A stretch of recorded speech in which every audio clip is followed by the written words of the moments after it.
Alléluia. Koraba Santa Rabashi. Oh Seigneur, merci.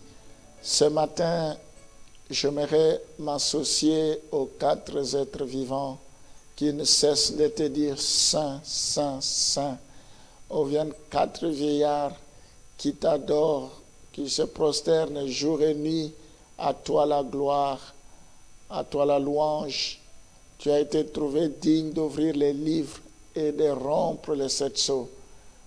J'aimerais, Seigneur, faire comme ces lépreux parmi tant d'autres sur les 12, sur les 9, et elle a eu le courage de venir te remercier parce qu'il a été guéri.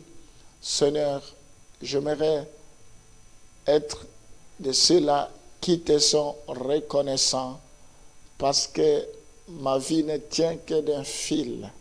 Je te bénis parce que c'est toi qui es ma force.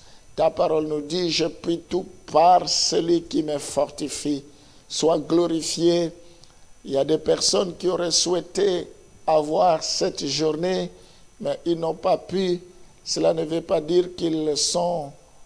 cela ne veut pas dire que nous sommes mieux qu'eux, mais tout simplement parce que tu fais grâce à qui tu veux, tu fais miséricorde à qui tu veux. Je ne cesserai de te louer, Seigneur. Quand je contemple le ciel, la terre, l'ouvrage de tes mains, les mots me manquent. Sois glorifié parce que tu es le Dieu de paix.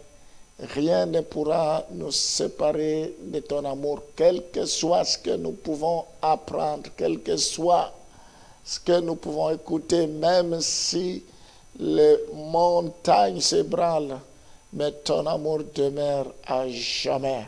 Avant que je vienne au monde, tu me connaissais. Lorsque j'étais dans le sein de ma mère, tu m'avais déjà choisi. Oh, reçois la gloire ce matin. Je te bénis, je ne peux rien faire ce matin sans pour autant te dire merci. Voilà pourquoi j'aimerais commencer par là. Oh, gloire te soit rendue. Merci Seigneur pour ton amour. Tu as accepté de mourir sur la croix pour moi.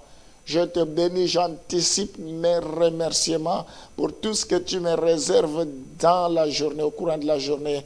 Partout, pour toutes les portes qui vont s'ouvrir, pour les personnes que tu auras placées sur mon chemin, pour le plan divin qui se réalisera.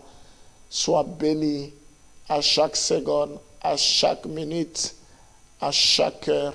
Je te louerai, je te bénis, que mon esprit reste connecté à toi.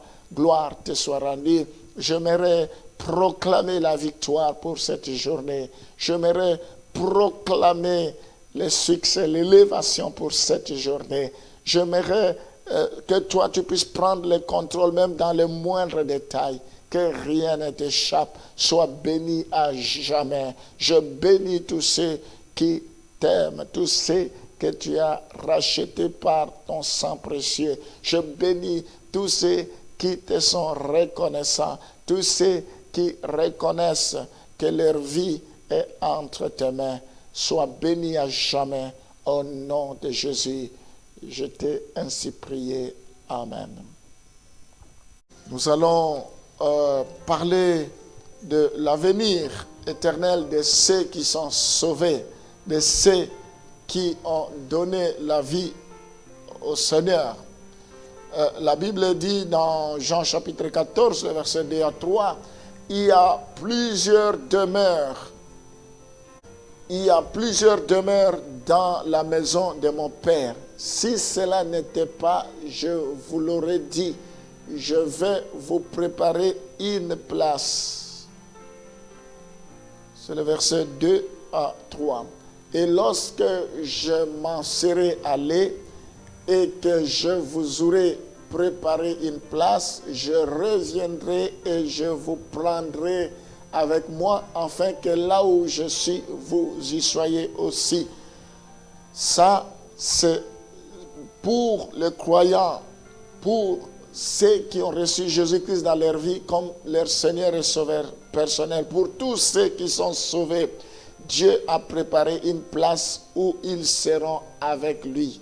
J'aimerais te rassurer, toi qui m'écoutes ce matin, que le temps que tu consacres pour écouter la parole, le temps que tu consacres pour aller dans la maison de Dieu, ton investissement, tout ce que tu sèmes, tout ce que tu fais, Dieu te le rendra au centuple, au-delà de ce que tu peux imaginer. Ce n'est pas du temps perdu, au contraire, tu es gagnant. Nous voyons que Jésus dit, je m'en vais vous préparer une place. Nous devons savoir, comme je le disais tantôt au début, que nous n'avons pas de cité permanente ici sur la terre.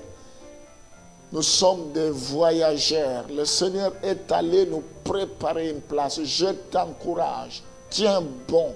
Que rien ne puisse t'empêcher de persévérer, même s'il y a des obstacles, même s'il y a des déceptions, même s'il y a des découragements, même s'il y a des gens qui ne font pas ce qu'ils disent. Ce n'est pas ton problème. Toi, persévère. Jésus-Christ s'est donné la peine. Il est allé nous préparer une place. Il viendra nous chercher pour que nous soyons là où il sera. Donc, les larmes cesseront. Le Seigneur va essuyer nos larmes. Le temps viendra. Alors, le lieu où ils seront, il a dit, je m'en vais vous préparer une place. Nous voyons ce lieu-là dans Apocalypse chapitre 21, le verset 1er. La Bible parle de nouveaux cieux et une nouvelle terre. Puis je vis un nouveau ciel et une nouvelle terre, car le premier ciel et la première terre avaient disparu et la mer n'était plus. C'est difficile à expliquer. Oh, nous sommes limités, mais Dieu n'est pas limité. Il y aura des surprises. Une chose est vraie, Dieu voudra notre bonheur. La Bible dit de nouveaux cieux et une nouvelle terre. Nous serons dans les nouveaux cieux et une nouvelle terre. Le premier ciel et la première terre avaient disparu. C'est un privilège. C'est une grâce. Nous ne combattons pas pour rien.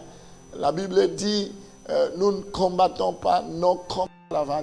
Nous ne combattons pas pour échouer, pour rater ce que Jésus nous a préparé. Alors je t'encourage, tiens bon. Tiens bon. Ma prière de ce matin est que tu puisses persévérer. La Bible dit, vous avez bien commencé en esprit. Qui vous empêchait de finir dans la chair? Tiens bon, persévère. Jésus revient bientôt. Il a dit solennellement qu'il est allé nous préparer une place. Nous serons à ses côtés là où il sera. Alors, au verset 2 de ce passage de Apocalypse 21, le verset 1, justement, la Bible parle de la nouvelle Jérusalem. Et je vis descendre du ciel, d'auprès de Dieu, la ville sainte, alléluia, la nouvelle Jérusalem, préparée comme une épouse qui s'est parée pour son époux. Gloire au Seigneur, la nouvelle Jérusalem descendra.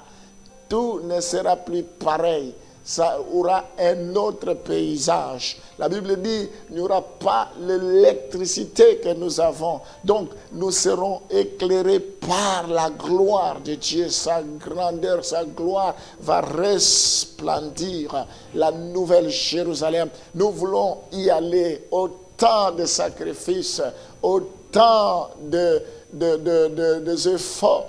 Il ne faut pas que cela parte en vain. Il faut vraiment que nous puissions nous réjouir à côté de notre Dieu. C'est ce que Dieu nous réserve. Que les choses de ce monde ne puissent pas nous distraire. La Bible dit, celui qui aime le monde devient ennemi de Dieu. Car le monde passera avec sa convoitise. Nous devons chercher premièrement le royaume des cieux. Jour et nuit, nous devons travailler pour notre éternité. C'est vrai que nous sommes encore dans ce monde, mais nous devons savoir que nous ne sommes pas de ce monde. Le monde n'a rien à nous offrir. Jésus a prié lors de sa prière sacerdotale. Il a dit, préserve-les du malin. Ils sont dans ce monde, mais ils ne sont pas de ce monde. Préserve-les de toute tentation. Ma prière, que Dieu préserve les Élis, que Dieu préserve ses enfants. La Bible dit, dans le temps de la fin, il y aura des temps difficiles, des moments difficiles. La Bible dit, quand le Fils de l'homme viendra, trouvera-t-il la foi sur la terre? Il y a des gens qui vont perdre la foi. Il y a des gens qui ont bien commencé, qui vont finir mal. Parce qu'il y aura des souffrances, parce que les gens vont faire des compromis. Ils vont abandonner le Seigneur pour plaire aux gens de ce monde. Je prie pour que tu ne sois pas de ceux-là. Parce qu'il y a une nouvelle Jérusalem qui nous est réservé, qui nous attend. Jésus, ce matin, je prie maintenant, parce qu'il n'y a personne qui peut supporter les tourments éternels. Il n'y a personne qui peut supporter les châtiments éternels. Il n'y a personne qui peut supporter la flamme éternelle. Il n'y a personne qui peut supporter la honte éternelle. Il n'y a personne qui peut supporter le fait qu'il ne s'éteint point, qui peut supporter les tourments au siècle des siècles.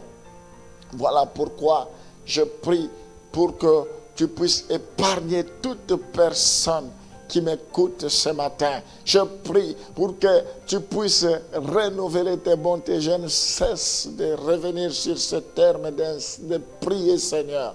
Je prie pour que tous ceux qui pensent que c'est possible, ce sont des illusions. Que toi, tu puisses user de ta souveraineté pour épargner un si grand nombre. Tu n'es pas un dictateur. Tu laisses à quelqu'un le choix, la volonté. Seigneur, je prie pour qu'il fasse des bons choix. Je prie, Seigneur, pour que avant qu'il soit trop tard, que les gens puissent se tourner vers toi dans le nom de Jésus. Que tous ces Seigneurs qui ne te connaissent pas encore puissent te connaître, qu'ils ne soient en aucun cas influencés par l'ennemi. Je prie, Seigneur, pour que le plan du diable échoue dans leur vie, dans le nom de Jésus. Tout le plan machiavélique, tout ce que l'ennemi a planifié dans leur vie, que cela échoue dans la vie de leurs enfants, dans la vie de leur couple, de leur famille, que cela échoue dans le nom de Jésus. Je résiste contre les ruses du diable. Je résiste contre les manœuvres, les plans du diable dans leur vie. Dans le nom de Jésus, j'arrête maintenant le complot de l'ennemi. Dans le nom de Jésus. Étends ta main, Seigneur. Il faut que l'on sache que c'est toi qui es Dieu. C'est toi le créateur. Le diable, c'est une créature. Il est limité. Mais toi, tu n'es pas limité. Sauve un grand nombre, Seigneur. Visite-le maintenant au nom de Jésus. Ce sont des personnes que toi, tu as créées à ton image et à ton image et à ta ressemblance. Agis maintenant dans leur vie, dans le nom de Jésus. Et tous ceux qui vont quitter les camps de l'ennemi pour venir te rejoindre, je prie pour que toi, tu puisses les protéger, que tu puisses les sécuriser, que toi, tu puisses les épargner contre le flèche, contre les traits enflammés de l'ennemi, dans le nom de Jésus. Que toi, tu puisses les assurer la vie éternelle. C'est gratuit, ça ne s'achète pas. Il faut juste croire et confesser, recevoir Jésus-Christ dans sa vie. Sois béni au nom de Jésus. Amen.